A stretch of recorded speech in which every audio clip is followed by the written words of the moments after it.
Hi, everybody. Welcome to today's edition of the CrossFit Games Update Show. I'm Sean Woodland with Pat Sherwood, and the 4 weeks of regionals are now behind us. So for the final time, Pat's top performer, I can think of about 3 or 4 people right off the top of my head you could give this one to. So who's it going to be? This actually was a pretty tough one, but after much struggle, it goes to Matt Frazier out of the Northeast region. Absolutely crushed it.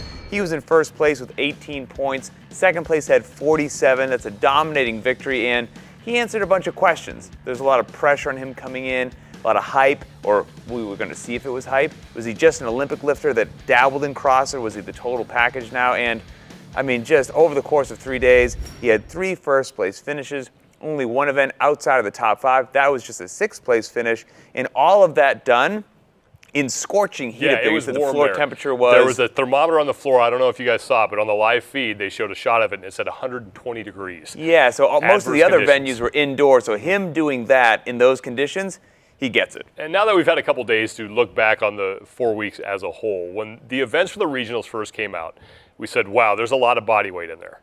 And then some people said, boy, big guys are not going to do well. And that certainly wasn't the case. It wasn't the case, and we could dive into this so much. So for those of you at home, it's very normal human emotional response, right? You see events and you're like, oh, that favors a certain type of individual. The big guy, which we think is just big, you're tall, you weigh a lot, you like weights. This favors the little guy, doesn't weigh a lot, likes the body weight stuff.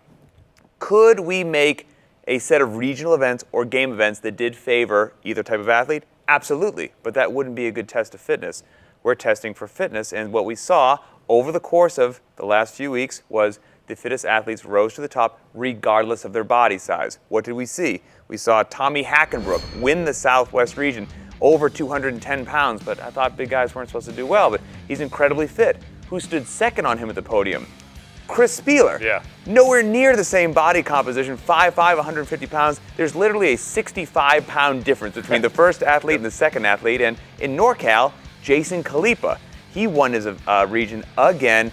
Jason Khalipa is going to the games for the 7th time, so that means one of 2 things.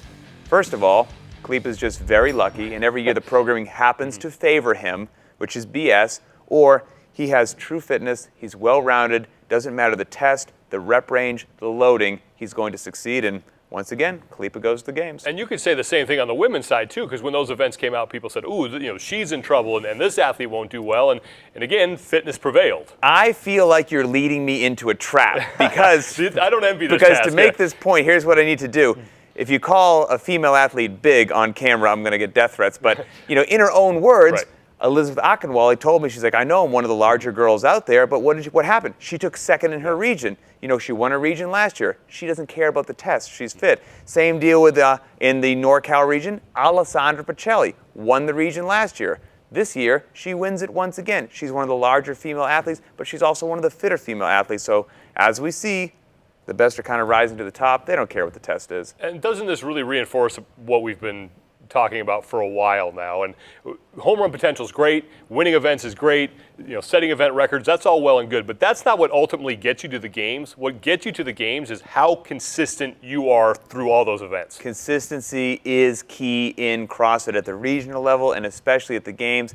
I mean, let's take a look. We saw Brent Fikowski set an amazing 50s time on event number 6 in the very first week.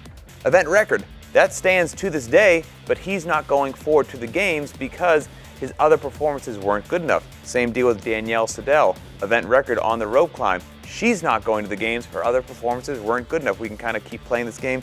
Happened to Sam Briggs. We're all well aware of that. She had 3 first place finishes, but she also had a 26th and an 8th. So given the totality of all her performances, not going to the games.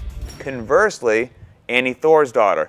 Annie did not win a single solitary event in the European Regional, but she won the region, and because she's so damn good at anything that we throw at her, is of course on a very short list of, you know, we're talking about who could be the fittest woman in the world.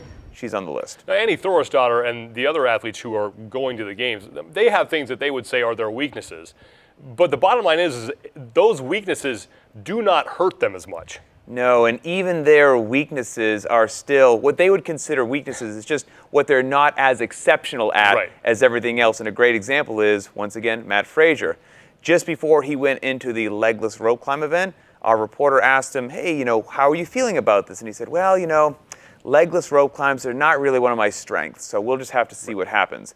He took tie for 6th on that. So his, not really one of my strengths, is still almost a top 5 finish. That's the kind of consistency across the board we're seeing win regions, and we're also seeing put you on the list of maybe being one of the fittest people in the world. The games are up next. The regionals are behind us, and in the coming weeks, we will be back to preview what's going to happen in Carson and break that down for you. For now, for Pat Sherwood, I'm Sean Woodland, and we'll see you next time.